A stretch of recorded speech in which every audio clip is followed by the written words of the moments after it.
Бацхан уу Humanities podcast-ийн дахин нэгэн шинэ дугаараар уулзч байгаадаа баяртай байна. За өнөөдрийн манай зочноор олон улсын харилцаа нийгэм судлалын сургуулийн 2008 оны төгсөгч Инх Мэнд оролцохоор урилдан ирээд байна.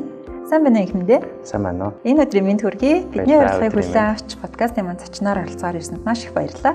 За баярлалаа. Намайг урьсан бас баярлалаа. За тэгээ бидэнд өөрийгөө товчхон танилцуулаад хэлээрээ эхлэе. За би 2008 онд Хүмүүнлэгийн ухааны их сургуулийг олон улсын харилцааны харилцаа ангисны орчуулагч мэргэжлэр төгссөн. Одоо ямар салбарт ямар чиглэлээр ажиллаж байгаа вэ? За одоо Nomads Catering and Integrated Services компанид гүйцэтгэх захиргаар ажилладаг. Манай компани болохоор уус уурхай болон барилгын дэд бүтцийн ерөнхийдөө алслагдмал байршид байгаа хэрийн кампуудад катеринг буюу хоол үйлчилгээ, цэвэрлэгээ, сурвалжлага зэрэг юм цогц үйлчилгээ үзүүлдэг тийм компани байна. Нийт хэдэн ажилтнтай байгаа вэ? За ер нь нөгөө төслөөс хамаарч ажилтнуудын тоо хэлбэлцэж байдаг болохоор ер нь заримдаа 50, заримдаа 100, 200 гэх мэт хэлбэлцтэй байдаг. Тэгэхээр нөгөө тухайн жилдээ хэдэн төсөл яг үйл ажиллагааны зэрэг явж чинь гэдгээс хамаарат ажилтнуудын тоо хэлбэлцээ явж байдаг. Ажлын анхны гараа анх яаж эхэлж исэн бэ?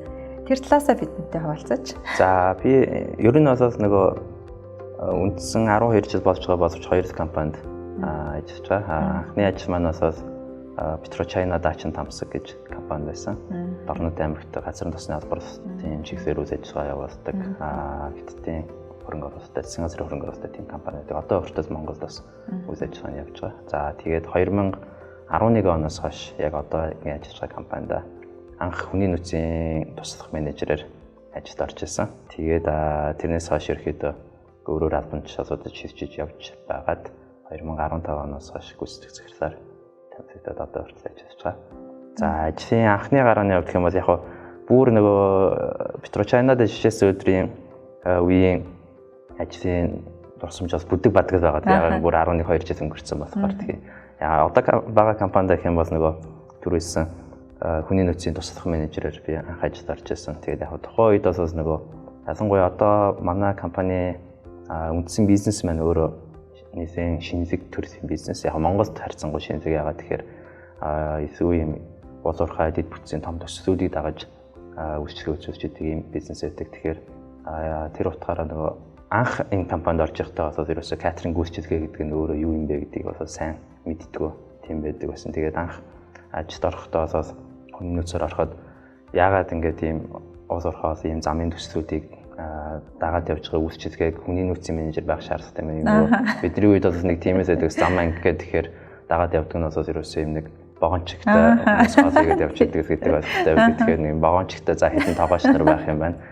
Тэдний хариуцсан хүний нөөцийн менежерээр би ажиллах юм байна гэдэг ойлголттой байдаг гэсэн. Тэгээд яг бодитоороо нөгөө ажлын байран дээр буюу камп дээр анх очиод үзэхэд бол тийч нөгөө нүсэр том бүтээн байгаа стод явагдаж байгаа байхгүй. Тэгээд яг тухайн үед бас компани хэмжээнд бараг 500 орчим ажилттай ажилладаг байсан тийм өөрөө нөгөө тухайн төслийн нийт байрлагч маань болохоор 1500 2000 хүн байдаг. Тэгэхээр нөгөө тэр олон хүний хоол үйлчилгээ, цэвэрлэгээ, засвар гэх мэт нөгөө юм кампийн цогц үйлчилгээг хангана гэдэг нь маш олон хүний бүрэлдэхүүнтэй том нүсэр баг байж яг стандартын дагуу шиг үзүүлдэг байсан. Тэгээд нөгөө анхны төсөөс ажлын байран дээр очиод харж байгаа төсөөс бод соёроос шафисэргээрээ Тэгэхээр анх бол ерөөсөө ингээл нэг юм үйлчлэгэн дээр яагаад заавал хүний нөөцийн менежер хэрэгтэй байгаа юм бол доо гэж бодож их гайхаж анхны ажил нь бол эхэлж исэн байна тий. Тухайн үед бас ялангуяа төгсөөд удаагүй байсан тий. Зарим компаниудын тухай мэдээс бас хүмүүс дээрэс нь яг нөгөө үндсэн бизнесийн үйл ажиллагаа чиглэлүүдийн талаараас мэдээс хүмүүс тийм тэр утгаараа нөгөө катеринг үйлчлэгээ гэдэг нь бас өөрөө яг нэг талаараа бас миний өөрийн буруу байх шүү. Яг ямар чиглэлийн үйл ажиллагаа явуулдаг компанид орж байгаа үедээ өөрөө сайн судлахгүйгээр орсон байдаг ч юм аа. Гэхдээ мэдээж тэрэндээ нэг харамсаж байгаа зүйл байна. Тэгээд одоо ингээд энэ салбартаа сүүлийн хэдэн жил ингээд доктортой ажиллаад бас чуу ингээд амжилттай карьераа өсгөөд ингээд явж байгаа үед бол яг ингээд давуу тал болж байгаа ур чадваруудаас нэрлэж хэвэл яг юу вэ?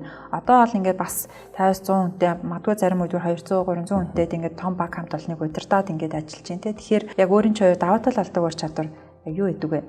За яг хөө мэдээж сурчих хугацаанд эзэмшсэн мэрэгжлийн нэг онцлог байна. Олон улсын харилцааны мэрэгжил гэхээр хүмүүс ингээд шууд дипломат болох ч юм уу те эсвэл ингээд эвчин сайдын яамдууд гадаад харьцаанд яамд ажиллах гэх мэтэр ойлгодог. Тэгэхээр нэг олон улсын харьцааны мэргэжлийн өөрийн нэг онцлог нь ерөөсөө харьцаа байдаг те. Харьцаа тэр тусмаа гадаад харьцаа те. Гадаад харьцаа гэдэг нь заавал нөгөө хэд дамсан харьцаа гэхээсээ эсвэл хоёр байгууллагын хоорондын бизнесийн харьцаа ч юм уу те. Ер нь бас нөгөө нэг ялангуяа хувийн секторуудын үйл ажиллагаасаа дандаас нөгөө хоёр бизнес хоорондоо холбогдож байгаа харьцаанууд байдаг. Тэгэхээр энэ тал дээр олон улсын харьцааны мэргэжлийн бас нэг давуу тал нь зөндөө байна те. Хэвцээр дорох ур чадварууд байна те.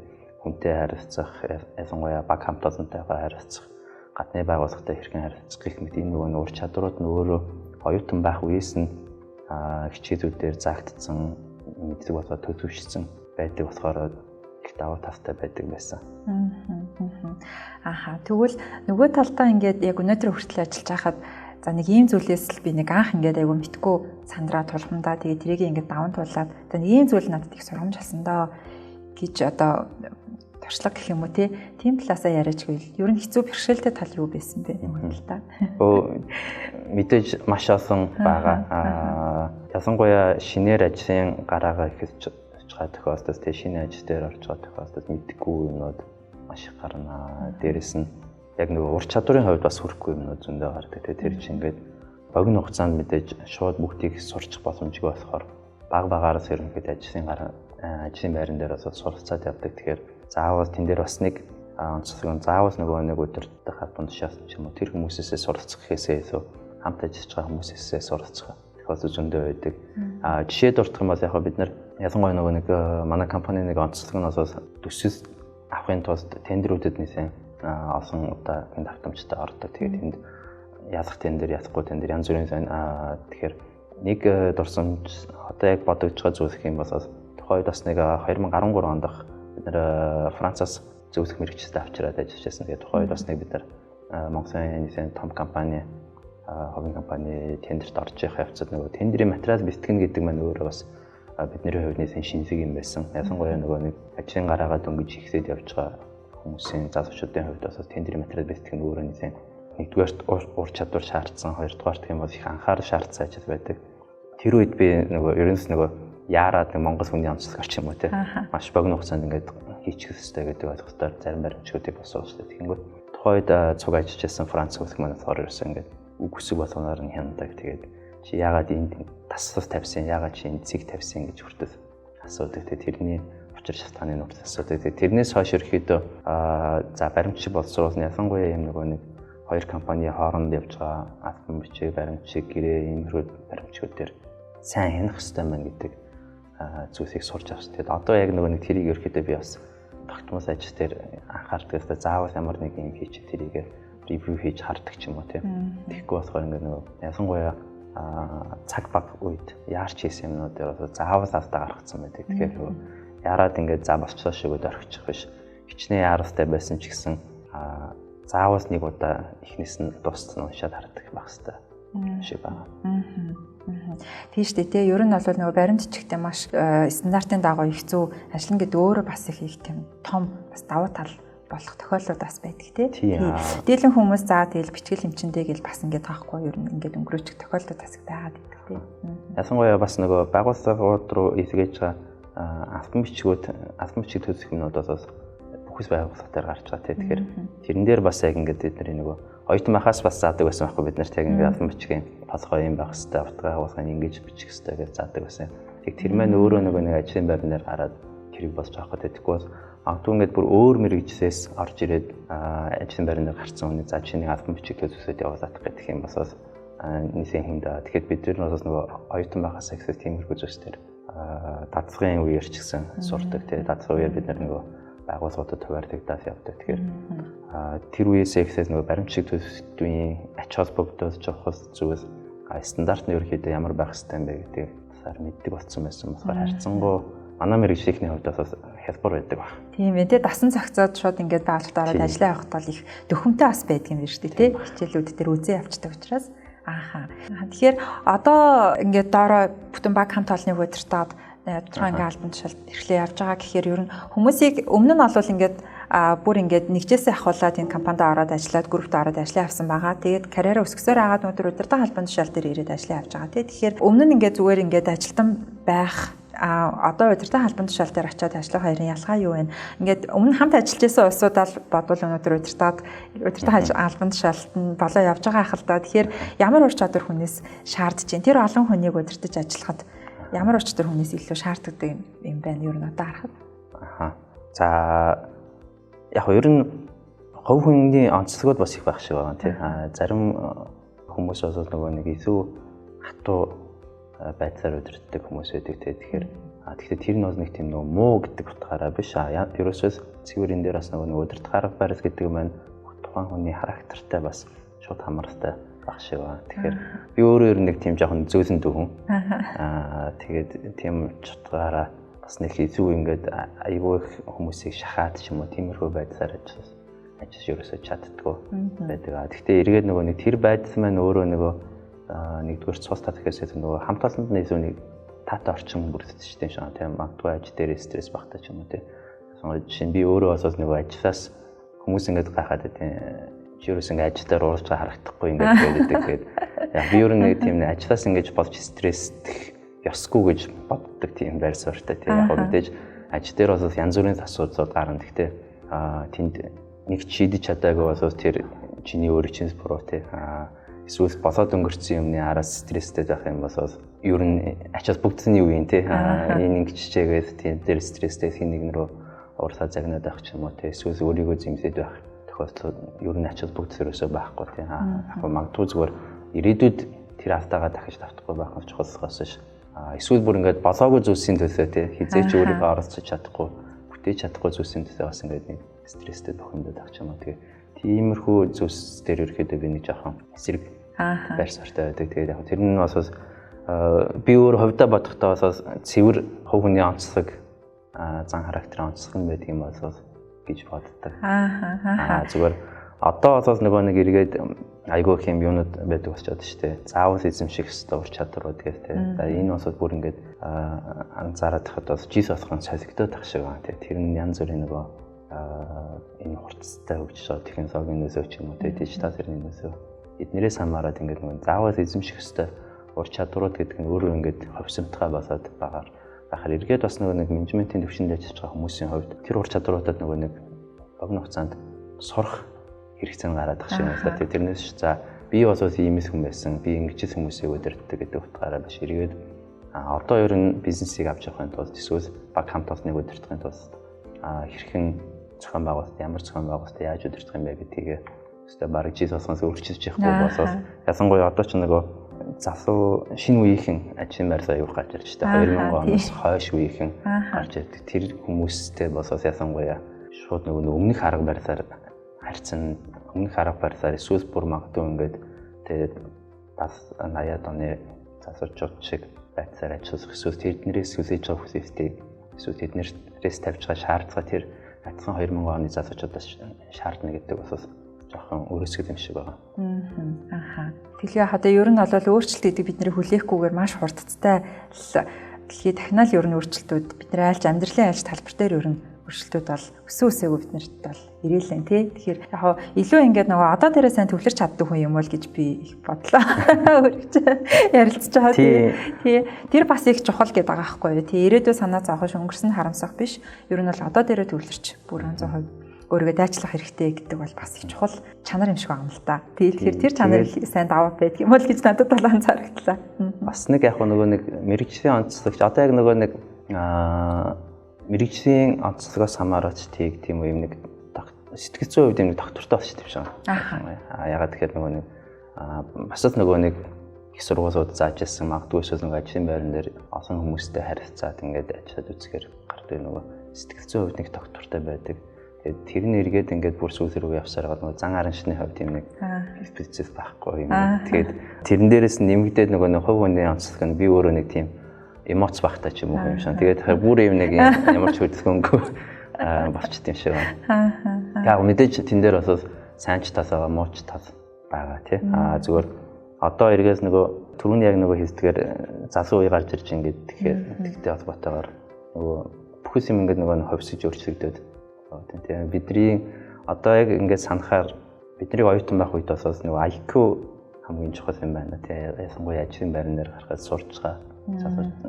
Суралцахад ерөөсөө хүний IQ гэдэг IQ-гийн төвшин хамгийн чухал юм гэдэг бас. Тэгээд сүүл рүүгээ 2010 оноос хойш EQ гэдэг болсон байсан тийм. Тэгээд одоо болохоор сүүл рүүгээ бүр AQ гэдэг шинээр гараад ирж байгаа шиг байна. Тийм нөгөө эсвэл тасн зохицох чадвар. Тэгэхээр BTT-ийн хувьд яг одоо ингээд харахаар манай бас мэрэгчлээс төгссөн залуучуудаас ингээд амжилттай залуучууд зөндөө байхгүй байгаа. Тэгэхээр тэднийг би ингээд бодохоор нэг давуу тал нь нөгөө EQ гэхээ хувьд EQ дээрээ илүү суралцсан тийм зам төлөвчлийн хувьд ч юм уу сэтгэл зүйн хувьд илүү өөрийгөө удирдах сурцсан тийм байдгийн босоо бас мэрэгжлийн онцлог нь тэр байх гэж боддог. Зөв. Тэгээд би бас өөрийг чинь нөгөө сайн дурын ажлуудад нэлээх оролцдог гэж ойлгосон. Тэгэхээр тэр талаасаа илүү яриад ер нь ингээд сайн дурын ажилд хамгийн сүүлд оролцсон сайн дурын ажил ч юм уу те ер нь сайн дурын ажилд оролцоо явахад ямар гэдэг вэ? Нийгмийн оролцоогоо хэр тэндээс илүү хүн олж хардаг бол одоо сүүлийн үед нөгөө залуучууд сайн дурын ажилд бас ихтлэхүү их оролцох болж л дээ. Тэгээ оюутан байх үедээ ч гэсэн тий сайн дурын янз бүрийн клубүүдэд хамрагч чинь янз бүрийн төрөмс байгууллагуудад бас их волонтероор их сайн дурын ажилтнаар их ажиллаж чинь тий. Тэгэхээр ер нь одоо тийм сайн дурын ажилд оролцоод явхад ер нь хувьд ямар давуу талууд ер нь бий болдог вэ? Тэрнээсээ хараад. Тий ер нь одоо ясангуяа оюутнууд бас маш их оролцдог болсон юм шиг байна. Тэгээд тэр утгаараа эргээд нөгөө талаасаа бас сайн дурын ажилтнуудын хэрэгцээ ихтэй байгууллагууд бас илүү олон болчиход байгаа шиг. Тэгээд ялангуяа нийгмийн тодорхой зорилт чиглэлээр үйл ажиллагаа явуулдаг төрийн бас байгууллагууд эсвэл бүр төсөл хөтөлбөрүүд аягүй хэрэгждэг болсон. Бидний үед бас тэр нарай хомигдмол байсан юм болов гэж боддог. Тэгэхээр яг эргээд нөгөө нэг оюутан байх хугацаанд ялангуяа тийм сайн дурын байгууллага, сайн дурын төсөл хөтөлбөрүүдээр ажиллана гэдэг нь яг нөгөө нэг цэвэр практик болоод байхгүй тийм нэг талаасаа нөгөө талаасаа эргээд бас нөгөө networking үүсгэх боломж нь байгаад шиг байгаа. Тэгээ ялангуяа дараагийн ажлын байраа байдаг эсвэл тэндээс тодорхой богино хугацаанд юм сураад авах. Тэгээ ялангуяа тухайн мэрэгжлтэйгээ хамааралтай байдлаар сайн дурын ажлуудад оролцох юм бол тэр нь цэвэр нөгөө нэг сурч явах хугацааны датгатай адилхан тодорхой хугацаанд мэрэгжлэхэд эсвэл яг нөгөө нэг ажлын байран дээр ер нь гараад ирэхээр надад юу тохиолдох юм бэ гэдэг талаас нь суралцах боломж. Нөгөө утгаараа эргээд бас нөгөө нэг цаашдаа бас нөгөө суралцах байгаа оюутан залуучуудад бас волонтерийн туршлагууд маань өөрөө нөгөө тэтгэлэг хөтөлбөрүүдэд хамрагдахад бас нэлээд гол шалгуур үзүүлэлтүүд болдог болчиход байна шүү дээ. Тодорхой чиглэлээр эсвэл бүр найз нөхдөөрөөч хамаагүй нийлээд янз бүрийн сайн дурын тийм арга хэмжээний зохиох зүйлсүүд зөндөө гардаг. Тэгээд тэр маань эргээд бас нөгөө одоо нөгөө ярихаараа бах нөгөө мэрэгжлийн онцлог гэдэг байхаар гайхаж магадгүй. Бидний хувьд болохоор айгүй их сан би ингээд дөнгөж сургуульд орчоод их сургуульд орчоод гайхдаг байсан байхгүй ингээд баг нэгдүгээр курс жингээ философийн хичээл орсон. Тэгээ би ингээд нөгөө олон сайрцсан мэрэгчлэр сурах гээд ороод ирсэн. Яагаад ингэж их юм философийн хичээлүүд орт юм болоо гэж гайхдаг байсан байхгүй. Тэгэхээр нөгөө тэрний эргээд юм нөгөө биднийг төлөвшүүлдэг байсан юм шиг байна л да тий. Нэгдүгээр курсээс нь орж ирж байгаа хүмүүсийг ингээд нөгөө юу юугүй ингээд олон сайрцсан айхтар онцлог яриад ихээс өмнө яг хувь хүнээ өөрийгөө таних ч юм уу те хувь хүн өөрийгөө олоход нь илүү төхөн болдог гэсэн шүү. Тэгээд тэр утгаараа тийм одоо ингээд бас нөгөө манай яг нэг сургууль нэг мэрэгжил төгссөн найз нөхдөдөөс тийм болсон тэрийн чиглэлээр ажиллаж байгаа залуучууд зөндөөс байгаа л та. Тэгэхээр энэ маань бас ингээд нөгөө нэг өөрийгөө ажлынхаа хажуугаар заавал нөгөө нэг сайн ажилд анхаарахаас гадна дахиад өөрөө сайн дурын эсвэл бүр тэр нь яг нөгөө нийгмийн тодорхой асуудлыг шийдвэрлэх зорилготой хэсэг бүлгээр нийлсэн залуучууд ч юм уу тий. Тэр утгаараа энэ сайн дурын ажлуудаар нэлээд их оролцдог юм шиг байна. Зөв. Хойлоо хийж байгаа ажлын талаар ерөнхийдөө карьерийн талаар бас нэлээд их ярилцлаа. Тэгээд одоо оюутан үеийн буцаж очивол оюутан байсан үеийн буцаж очивол гэж бодож байна л доо тий. Тэгээд анх энэ олон улсын харилцааны мэргэжлийг ер нь яагаад чухам сонгож суралцсан юм бэ? Үнэхээр ингээд зориод өөрөө сонгосон уу? Үгүй бол ямар байдлаар энэ мэргэжлийг сонгож аваад ер нь суралцаад явсан бэ? Анх оюутан болж исэн түүхээ бид нартай хаваалцаач.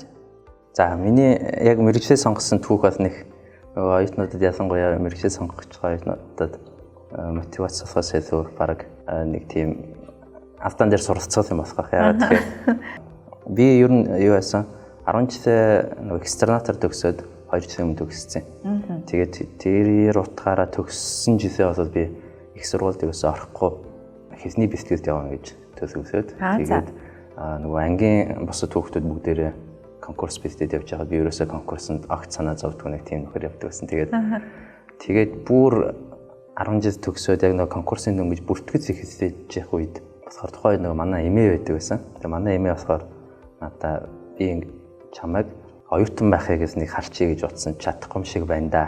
Нэг тийм үг хэлээд тэгээд тэр нь яг ингээд нөгөө нэг бүр ингээд бодод орчиж байгаа байхгүй. За ер нь би ямар ч зэн эмээг байгаа дээр оюутан болоод магадгүй чадвал их сургуулиуд төгсчих хэвээр байна гэж бодогдоо. Тэгээ ерөөсөө ингээд нөгөө конкурсанд огт бэлтгэхгүй явжгаад 2 сургуульд бүртгүүлсэн. Тэрний нэг нь хүмүүсийн ухааны их сургууль байсан. Тэгээд яг 10 жилийнхаас сая нөгөө нийгмийн ухааны хичээлүүдээ сонирхолтой байдаг байсан. Тэр утгаараа нөгөө нэг нийгмийн ухааны хичээлээр конкурс өгөх бүх мэрэгчлүүдийг харж байгаа. За хүмүүсийн ухааны сургуулийн олон улсын харилцааны мэрэгчээс ер нь надад тохирох юм байна гэж бодоод тэгээд дээрээс нь бас нэг давуу тал нэг яваас нөгөө манай яг мэрэгчс чинь юу байдаг. Одоо ч гэсэн хүмүүсийн ухааны сургууль байгаа ах нөгөө хос мэрэгчлийн анги гэж байдаг. Тухайд баг Монгол улсын анхны тийм хос мэрэгчлийн анги байсан байх. Нөгөө 4 жилийн хугацаанд суралцаад 2 бакалаврын дипломтой зэрэг төгсдөг тийм мэрэгчлээ. Тэр нь өөрөө эргээд нөгөө нэг хурдан тийм нэг ажлын байран дээр гарахын мөрөөдөлтэй байгаа шүү дээ. Тухайн үеийн оюутнууд бас тийм.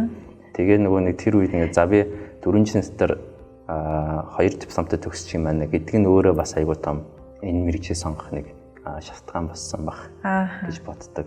Өөрөө нөгөө 10 жилийн арай эрт төгссөн, ихнээс эрт төгссөн. Тэгээд их сургуулаа тэр чинь одоо үндсэндээ 20 настайдаа 2 дипломтой төгсчих тийм боломж байсан. Тэгэхээр тэр өөрөө яг нөгөө тухайн бидний бас тухайн жилийн манай үеийнхний хувьд бас нэг том даваа тал байхгүй. Тэрнээс өмнө тийм боломж ерөөсөө байдаг байсан.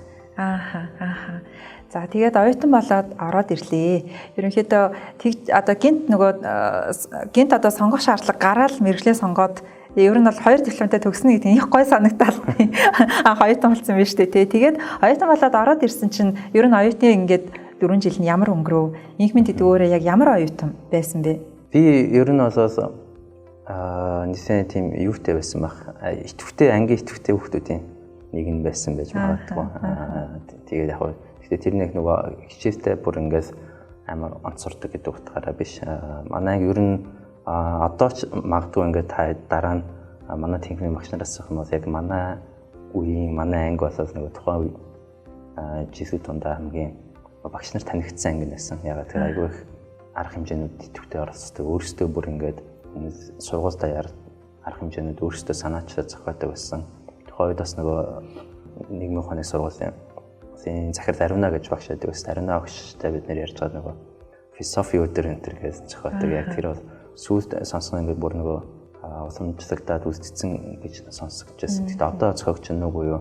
За жишээ нь одоо бас яг нөгөө хүмүүсийн ухааны сургуульд байгаа Алтан гэргээ гэдэг олон улсын харилцааны тийм хэмээн клуб байдаг. Тэр клубыг бас яг манай ангаас анхны тэргүүнд гарч ирсэн байдаг ч юм уу. Сонгоод яг тухайн үед үүсгэн байгуулагдчихсан.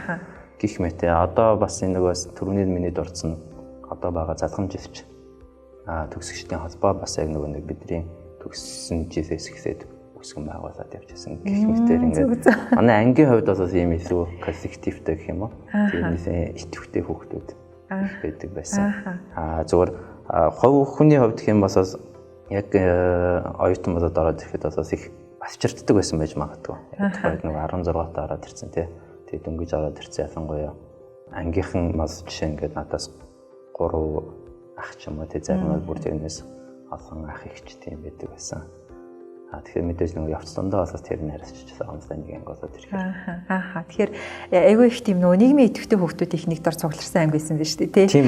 Юмд их тэргүүлж манлайлж явдаг, их шинийг санаачилдаг, их идэвхтэй л анги байж л тий тань анги конкурс нь нийгмийн ухаанаар өгдөг байсан болохоор тэр юмтай тийм нэг нийгмийн идэвхтэй.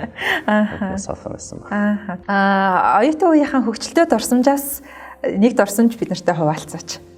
Хөгчлөөд орсон зөндөл байгаа хэл та тий. Их манлайлагчтай нийгмийн идэвхтэй байсан анги үед тий. Тэгэхээр нэг гой хөгчлөөд орсомжаасаа бид нартай хаваалцаач. За дурсамж гэсээс нэрээ яг энэ нөгөө бичлэг хийгдэж байгаа анги манай анги байдаг байсан. Айгуу. Бид нар нөгөө нэг тухайн үед чинь нөгөө мэрэгчлэлээр яг нэг анги болж явдаг байсан. Тэгээ одоо гэх шиг нөгөө кредитийн системгүйгээр Тийм болохоор бас нөгөө эргээд ангиар ингээс нүгээс өөр сексийн танхимуудаар явдаг байдаг байсан бас манайх нөгөө зөвхөн эндээ байдаг байсан болохоор ангиар орох хичээлүүд бол дандаа яг энэ ингээд багш нар өөрсдөө ирээд хичээлээ орчдөг.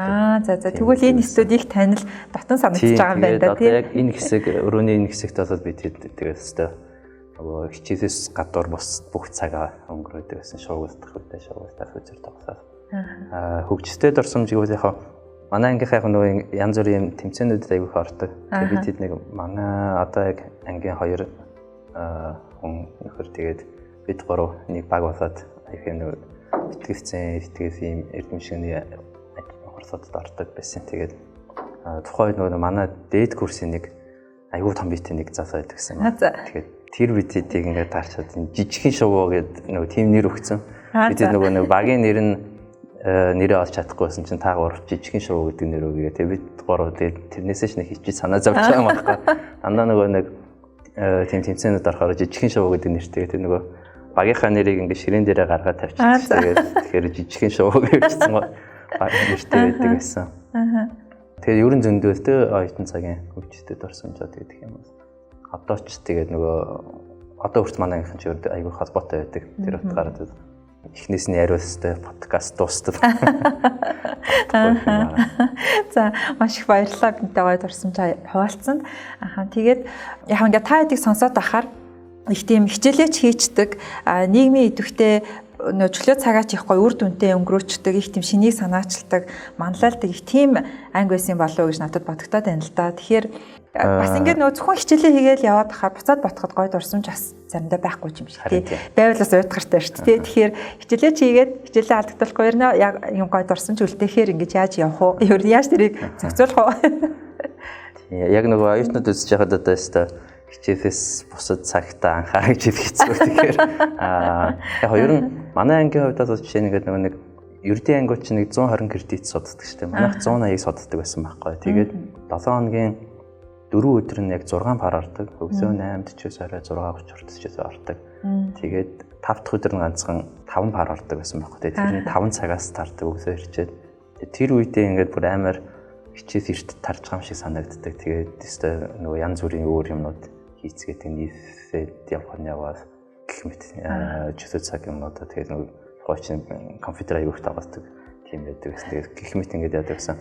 Зүгээр одоо ингээд бодохоор бид хэдийн хувьд гэх юм бол яг нөгөө нэг талаас бас нөгөө ангитай байна гэдэг их даваа тал байсан шаа нөгөө бусад цагаараа бөөндөө ингээд хичээлээ хийгээд нийсэд хичээлээ хийждэг тийм байсан баха. Зүгээр одоо эргээд нөгөө нэг оюутнуудад гэх юм бол бас нэг даваа тал нөгөө нэг яг нөгөө интернет дижитал системүүдийн даваа талууд аягүй их байгаа таахгүй. Одоо ч бүр юу яадаг гэсэн чинь нөгөө вебсайтаар ороод фиксүүдээ бүгд ингээд уншдаг энэ төрлийн сайт гэх мэт. Тэгэхээр нөгөө нэг хичээлээ хийх хичээлийн бус цагаар хичээл рүүгээ анхаарах боломжууд нь бол тэднэрт нээлттэй байгаа таахгүй. Тэгэхээр бид хэдийн үед бол арай өөрөөсөн хичээл тараас арай олчдаг баг номын сонгууд нь хаачдаг тийм байдаг байсан. Тэгэхээр яг ерөнс нөгөө баланс олох хэрэгтэй юм шиг. Яг нөгөө өөр хичээлдгээр оюутан гэдэг тасралтгүй ингээд хичээлээ хийгээд байдаг ах юм басаас эргээд нөгөө нэгт дурсамж өсдөггүй. Хоёрт нөгөө нэг оюутан байх үе чинь бас эргээд нэг юм нетворкинг үүсэж байгаа юм байгаа байхгүй тий. Ялангуяа анги гэсдэггүй бусад мэрэгчлийнхэн төгсөлтийнхэн магадгүй 4-5 жилийн дараа эргээд ажлын байран дээр өөр нэг байгууллагатай очиж ажиллах гээд очихд чинь нөгөө анги чинь таньдаг хүн сууж идэг ч юм уу. Одоо чинь миний хувьд бас айгүй их тийм тохиолдол гардаг. Ялангуяа нөгөө нэг бусад мэрэгжлийн таньдаг хүмүүс ингээд хардаг. Яг тэр нөгөө нэг юм арын хаалга гэдэг утгаараа биш. Тэгтээс айгүй гой санагддаг байхгүй ингээд таньдаг хүмүүс таарч байгаа. За энэ манай натацаа төгсөж исэн хүн байна да гэж боддог юм аа тий. Тэгээс яг ярианаас чинь бас анзаарал хэлээ л да нөгөө айгүй тийм хичээлээ хийхээ хажуугаар нийгмийн оролцоотой их байдаг гэсэн учраас нөгөө тэрийгэ дагаад хувь хүний чадварууд нь бас их тухайд хөгцсөн болов гэж бас их надад бодогдоод байна. Дээрээс нь хичээлдээ ч бас хичээлийн агуулгаар бас тэрийг үзчихэж байгаа. Тэгээ тэрийгээ бас ашиглаад нөгөө бусад нөгөө харилцаа бусад нөгөө үйл ажиллагаанд их оролцож нөгөө soft skill-ийг бас их дээшлүүлдэг байсан байна да гэж бодогдоод байна л да. Тэгэхээр яг тийм л ах ер нь хичээлээ хийх хажуугаар бас энэ тэнхи үйл ажиллагаанд их оролцдог тий.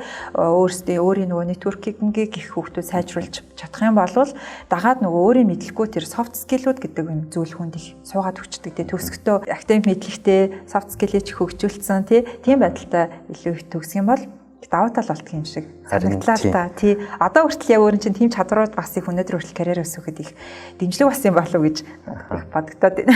Тий. Ялангуяа нөгөө хичээл дээр үзэж байгаа мэдсгүүд бас ийм нөгөө онсын талын мэдсгүүд байгаа шүү дээ. Тэгэхээр тэрийг эргээд нөгөө практикт ялангуяа ажлын байран дээр нийцүүлж сургана. Тэр ур чадвар гэдэг нь өөрөө бас яг ажлын байран дээр гараад бас хамгийн их хэрэгцээтэй зүйлэн тэр байдаг. Тэгэхээр тэр нь өөрөө заавал нөгөө нэг ингээд чи энэ ажиг хийж чаддаг болоод төгсөж байгаа юм биш. Гэхдээ тэр чинь ингээд нөгөө нэг оюутан байх үеэс ерөөсөө тийм нэг өөрийгөө төлөвшүүлж байгаа үе шүү дээ. Ялангуяа 10 жилээс төгсөөд оюутан болоод ороод ирэхэд бас тэнд нэг юм хүүхэд байжгаад арай өөр тий засуу үе рүү орж ирж байна тий. Тэгэхээр энэ бас нөгөө нэг оюутнуудын өөрийгөө төлөвшүүлэх үе нь болохоор дан ганцхан өөрийн нөгөө сурч байгаа мэрэгжил гэхээсээ яг нөгөө нэг цаашдаа ажлын байран дээр гараад би юу байх юм. Ер нь ирээдүйд нөгөө нэг би хэм байх юм гэдэгтэйгээ ойстож тодорхой ур чадварууд зэгтээ ур чадваруудад сурна гэдэг нь заавал бас ингээд нөгөө нэг юм ном уншаад ч юм уу тий ямар нэгэн номноос олж чадахгүй юмнууд зөндөө байгаа шүү дээ. Ингээд өстой яг нөгөө нэг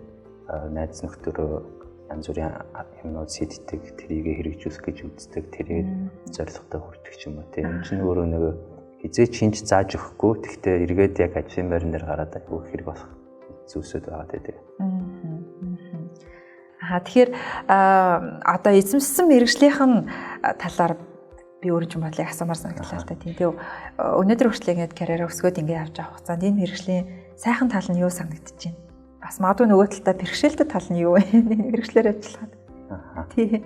Нэр хэлэх бол. За, ер нь яг олон улсын харьцааны мэргэжлийн нэг давуу тал нь гэх юм бол ямар ч ажлын байрсаа хөрвөхөд бүр яг ингээд нөгөө тусгай ур чадвар шаардсан ажлын байр биш эсвэл тий. Ялангуяа юм нөгөө нэг хувийн хвшээс ялангуяа байгууллагуудын харьцаа холбоо байгууллагууд өдөртний үйл ажиллагаа хамааралтай ажлын байрсууд ямар ч ажлын байрсаа хөрвөхөд илүү даваа талтай байгаа гэдэг.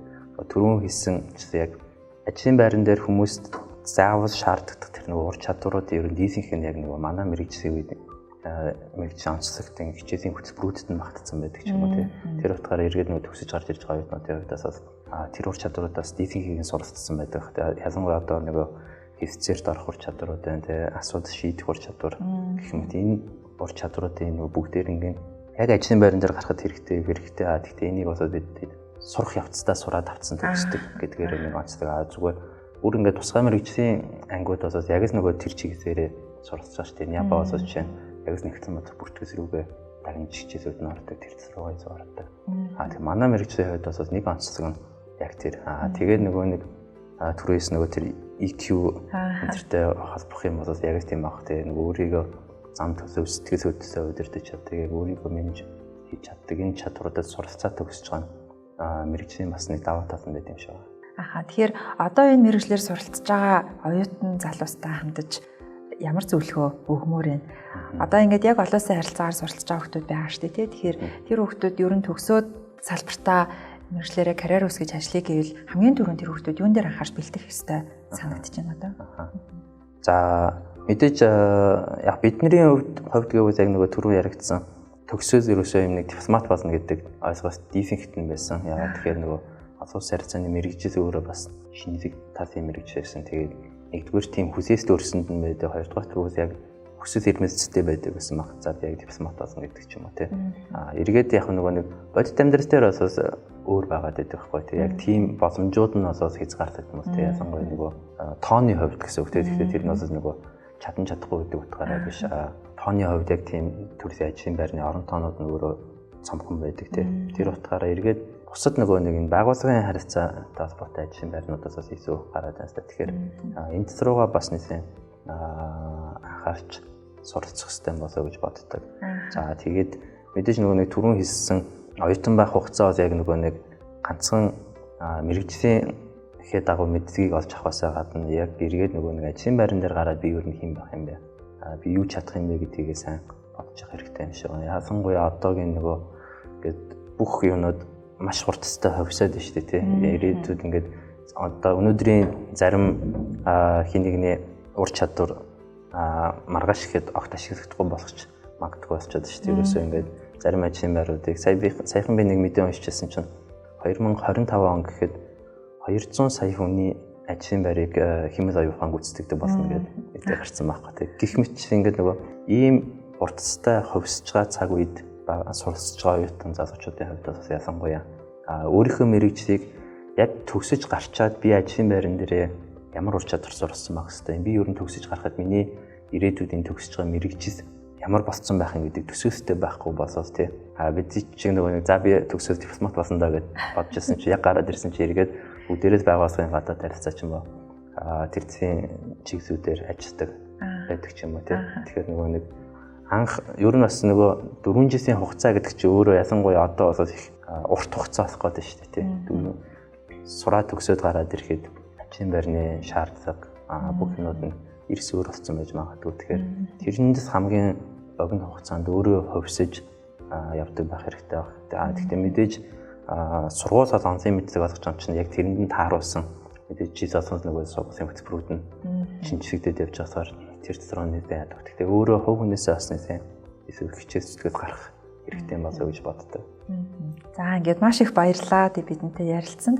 Ерөнхийдөө миний асууя гэж бэлдсэн асуултууд маань дууслаа. Тэгээд миний асуугаагүй үлдээсэн магадгүй санаа бас байгаа ах. Тэгэхээр тэрэн дээр нэмж хэлэх юу байна? Одоо биднийг үзээ сууж байгаа, магадгүй сонсоо сууж байгаа бүх залуучуудад нэмж хэлмээр санаа байвал. Юуны өмнө бас подкастнда урьж оролцуулсанд баярлалаа. Эргээд ингээд нөгөө нэг одоо би чи ингээд төгсөөд 11-2 жил өнгөрцөн байна шүү дээ тий. Тэгэхээр нөгөө нэг оюутан цаг үе гэдэг өөр айгүй чухал үе байдаг. Тэгэхээр энэ хугацаанд ялангуяа нэг одоо суралцж байгаа дээрэс нь нөгөө нэг мэрэгжил сонгох гэж байгаа залуучуудад зөвсгöd бас оюутан болно гэдэг маань мэрэгжил сонгоно гэдэг маань бас ерөөсөө нэг нат шиг нэг ардаа гаргаад за би ерөөсөө оюутан болчихъя гэд сурчдаг биш. Их багасаа төсөв үздэг хүмүүсээс өвлгөө авдаг тий. Ийм байгаасаа л гэж боддог. Тэгэхээр одоо харьцангуй 10 жилийн сургуулаа төгсөөд ерхий бас сурсан сургуулаа төгсөж байгаа залуучуудаас илүү их зорилготой төсөв үзгөөтэй за би ийм мэрэгчлэр төгсөн дөө гэдэг бүр хэдэн жилийн өмнөөс төсөвлөсөн байдаг ч юм уу ийм байх шиг байна тий. Тэгэхээр одоо нөгөө нэг мэдээс өөрөө юм нэсттэй болсон цаг үед бас ялангуяа ирээдүйд ер нь ямар мэрэгчл үнцэнтэй байх юм. Монголд ялангуяа эсвэл ямар салбар нь хөгжих гээд байгаа тий. Энэ бүх юм чинь нөгөө нэг одоо ингээд нэсттэй байдаг болсон цаг үед бас мэрэгчлээ зөв мэрэгчлээ сонгоно гэдэг бас ч гэж хэлбэр босчод байх шиг байна тий. Бидний үед бас бүр ингээд орт саранхуй байгаагүй ч гэсэн ерөөхдөө нөгөө мэдээс өөрөө тийм хомос байсан гэдэг утгаараа шал өөр байгаад байсан. Тэгэхээр ер нь аль болох эртнээс оюутан болох гэж байгаа хүүхд залуучууд ч тэр оюутан болцсон байгаа хүүхд залуучууд ч тэр аль аль нь эртнээс өөрийгөө сайн хөдөлмөрийн зах зээл рүү сайн бэлдэж өгөөрэй л гэсэн санаа ирж штэ тий. Аль аль сүүлийн үеийн мэдээллүүдтэй сайн танилцж байгаарай. Сурч байгаа магадгүй мэрэгжил нь одоо сурч байгаа мэрэгжил магадгүй ирээдүйд хувьсан өөрчлөгдөд ямар нэгэн байдлаас хөрөх бас магадгүй тийм боломжууд бас би болохоос үгүйсэхгүй тий. Тэгэхээр тийшээ бол аль болох өөрийгөө ямар ч тохиолдолд бэлэн байх тий хөрвөх тийм чадварыг гэсэн өөртөө суулгаж өгөх хэрэгтэй байх нь тий оюутан залуучууд тий.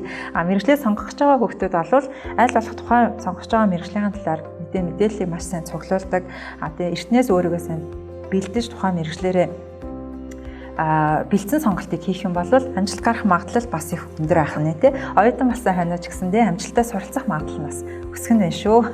За ингээд маш их баярлалаа. Бидэнтэй өөрийнхөө туршлагын талаар өөртөө тохиолж ирсэн сорилт бэрхшээл болон амжилтууд гээд өөрийнхөө карьерийн талаар мөн өөрийнхөө одоо оюутан насныхаа хөгжилтэй сайхан цаг үеэс бидэнтэй хуваалцсан маш их дэлгэрэнгүй биднэртэй ярилцсан маш их баярлалаа. Тэгээд бид нар бас оролцогчдоо сургуулийн бяцхан туршлагын зүйлийг бэлдсэн байдаг. Түүнийг бас гартуулж өгье. За баярлалаа. За ингээд ирээдүйн цаашдынх нь ажил үсэд өндөр амжилтыг хүсье. Бидэнтэй ярилцсанд маш их баярлалаа. За баярлалаа. Тэгээд та хэд бас нөгөө ийм гоё подкаст их зүйлүүд явж байгаад баяр хүргэе. Тэгээд бас оюутнуудад ялангуяа одоо суралцж байгаа бол мэргэжил сонгож байгаа оюутнуудад маш их хэрэгтэй. Дээрээс нь бас төгсөөд гарсан бид нар ч гэсэн их хэрэгтэй мэдээлэлтэй подкаст болох гэж найдаж байгаа. За маш их баярлалаа. За ингээд манай энэ удаагийн дугаарыг хүрээд өндөрлөж байна. Дараагийн шинэ дугаараар дахин уулзлаа баяртай. Мөн манай подкастуудын шинэ дугааруудыг цаг тухай бүртэн та бүхэн хүлээж авч үзэж байхыг хүсвэл манай сошиал сувгуудыг бас дагаарай. Ингээд дараагийн дугаараар уулзлаа баяртай.